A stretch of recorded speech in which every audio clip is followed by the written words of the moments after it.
Hal ini tersebut dapat dilihat dari rendahnya pendidikan masyarakat di Kelurahan Cicanang, Kecamatan Medan Belawan, pendapatannya. Penelitian ini adalah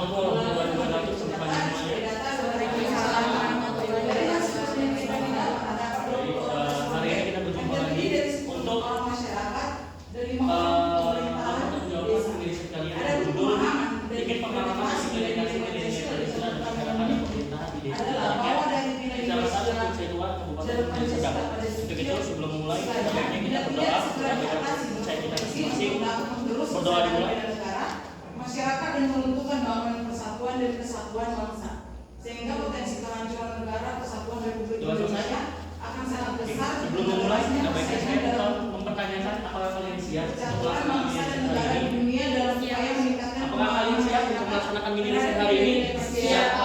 Lagi suaranya. Apakah kalian siap untuk melaksanakan mini riset hari ini? Siap. Ada baiknya kami perkenalkan kembali dari saya yang sama dengan Bapak dan Ibu. Assalamualaikum warahmatullahi wabarakatuh. Selamat pagi semua. Perkenalkan, nama Ibu Nurwana Sintartiwi dari sini Ibu Uji di Bakso. Oke, selamat pagi semua. Perkenalkan nama Ibu. Selamat pagi. Perkenalkan nama saya Ilham Effendi. Saya akan membuat tiga untuk hari ini. Apa yang mereka ketahui soal partisipasi sama saya bisa sama-sama saya di Bogor.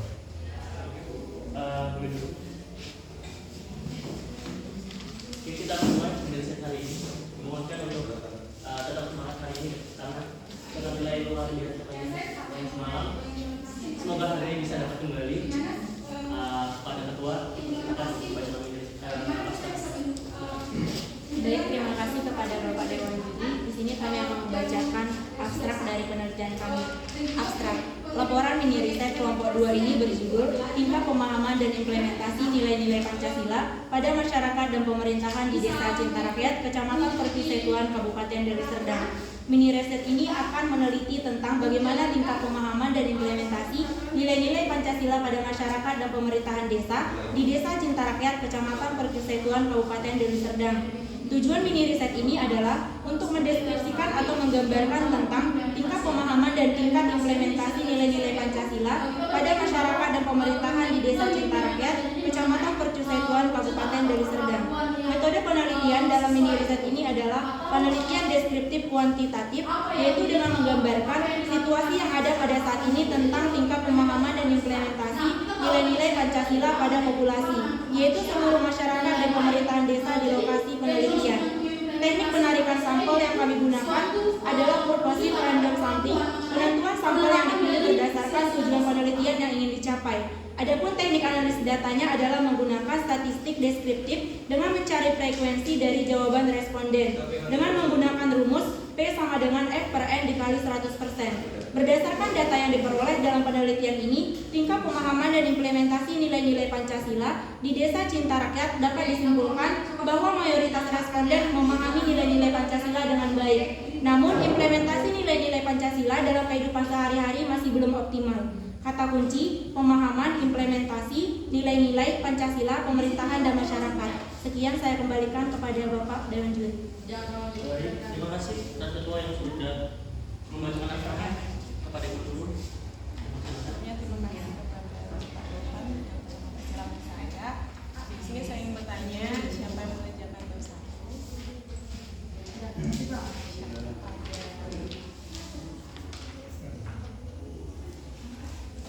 Kalau dalam implementasi Pancasila 1-5 yang paling rentan terjadi di Indonesia ini apa? Nah, inilah coba jelaskan secara rinci apa isi dari latar belakang tadi. Di sini saya akan berdasarkan hasil observasi di awal kami mendapatkan bahwasannya dari desa Cinta ini terdapat banyak kasus ketimpangan dan tidak sesuai dengan implementasi nilai Pancasila. Di desa tersebut terjadi perampokan seperti perampokan maling kendaraan seperti ayam atau maling uang. Di tingkat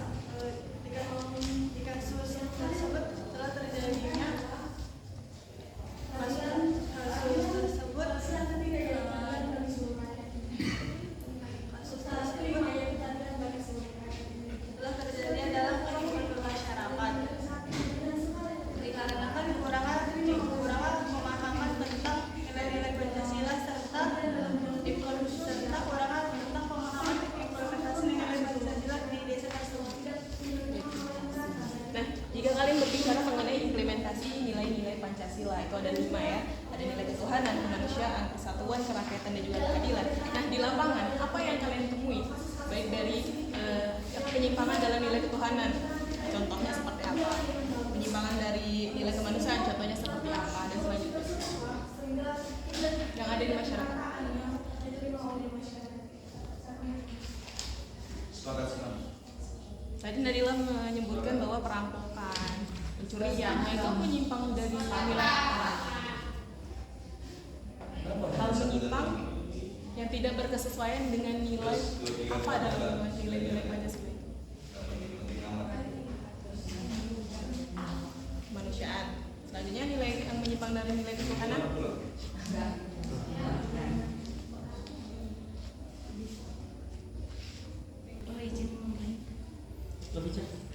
Kemudian kalau di perjalanan itu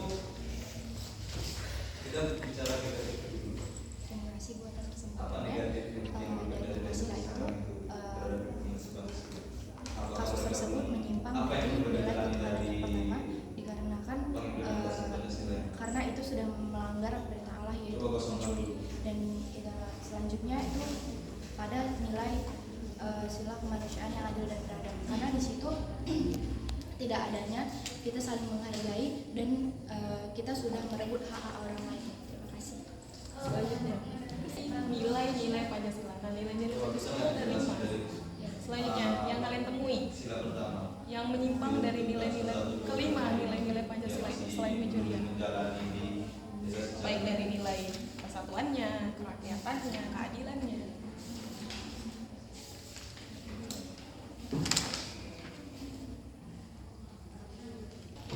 Baik, terima kasih kepada Ibu Dewan Juri. Izin menambahkan dari jawaban rekan-rekan saya. Di sini kami mengambil kasusnya adalah yang utamanya adalah kasus perampokan di Desa Cinta Rakyat ini. Namun berdasarkan judul kami itu tentang tingkat pemahaman dan implementasi nilai-nilai Pancasila. Artinya yang kelima sila Pancasila ini harus dikaitkan dan harus mencakup pada kasus yang kami pakai. Nah, di sini kami mengambil kasusnya adalah contohnya perampokan. Karena berdasarkan yang kami tahu informasi di situ sering terjadi perampokan, bahkan yang paling mirisnya adalah pelaku perampokannya itu adalah tetangga ataupun masyarakat itu sendiri. Nah, jika dikaji dari sila pertama, sila ketuhanan adalah termasuk penyimpangan. Karena yang pertama dia telah melanggar perintah Tuhannya. Yang kedua, nilai kemanusiaan. Jika dia mempunyai sifat saling menghargai terhadap sesama manusia, dia tidak akan melakukan yang namanya perampokan. Akan tetapi di sini telah terjadi penyimpangan. Yang ketiga adalah persatuan. Jika terjadi persatuan di desa tersebut, maka mungkin dia masih menganggap bahwa saya ini adalah masyarakat di Desa Cinta Rakyat, kami adalah saudara. Mereka dia tidak akan melakukan yang namanya pencurian atau perampokan ini, akan tetapi di sini terjadi kasus penyimpangannya. Yang keempat adalah nilai kerakyatan. Nah, di sini jelas sekali bahwasanya kalau seandainya adalah ini kerakyatan sangat tinggi, maka tidak akan terjadi nih penyimpangan dari implementasi nilai-nilai Pancasilanya. Dan yang kelima adalah keadilan. Ini adalah milik dia, ini bukan milikku. Kalau seandainya aku adil, aku tidak akan mengambil hak milik dia seperti itu. Akan tetapi yang namanya di sini adalah menyimpang, telah terjadi perampokan, maka nilai kelima dari nilai dasar dari 5 Pancasila ini tidak diterapkan dengan baik di desa ini. Nah, hal inilah yang melatar belakangi kami untuk meneliti tentang tingkat pemahamannya di Desa Cinta Rakyat ini. Nah, di sini di latar belakang masalah ini setelah dijelaskan tadi apa yang kami teliti, maka pasti banyak sekali masalah-masalah yang timbul di Desa Cinta Rakyat ini, terutamanya dalam tingkat implementasinya. Namun di sini kami membatasi dari keempat yang kami identifikasi di bab 1, kami hanya mengambil 2 permasalahan. Yang pertama adalah bagaimana tingkat implementasi, bagaimana tingkat pemahaman masyarakat dan pemerintahan terhadap nilai-nilai Pancasila di Desa Cinta Rakyat ini. Yang kedua adalah bagaimana tingkat implementasi dari masyarakat dan pemerintahan desa di Desa Cinta Rakyat ini. Seperti itu saya kembalikan kepada Pertanyaan selanjutnya saya ajukan kepada saudari Melva. Nah, berdasarkan asal yang telah kalian buat, di sini dijelaskan bahwa tingkat pemahaman dan implementasi nilai-nilai Pancasila di Desa Cinta Rakyat dapat disimpulkan memahami nilai-nilai Pancasila, artinya paham ya. Dan selanjutnya implementasi nilai-nilai Pancasila dalam kehidupan sehari-hari masih belum optimal. Nah, mengingat judul kalian membahas mengenai tingkat pemahaman implementasi nilai-nilai Pancasila pada masyarakat dan pemerintah, tadi saudara Rahmayani sudah menjelaskan bahwa masyarakat yang menyimpang itu seperti perampokan, pencurian. Nah, apakah pemerintahnya dalam implementasi ini juga melakukan penyimpangan dari kelima sila yang ada? Artinya tidak berkesesuaian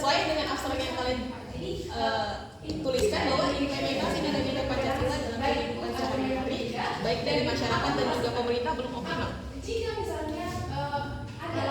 Kalau pemerintahnya pun tidak mau berubah, tapi masyarakatnya mau. Jadi di sini tulisannya masyarakat dan pemerintah belum mengimplementasi nilai-nilai Pancasila dalam kehidupan sehari-hari yang masih belum optimal. Dan tadi dalam masyarakatnya dibilang pencurian, perampokan. Nah, pemerintahnya belum mengimplementasi dalam bidang apa? Kalau dari kelima sila ini, Sila keempat kerakyatan. apa itu contohnya?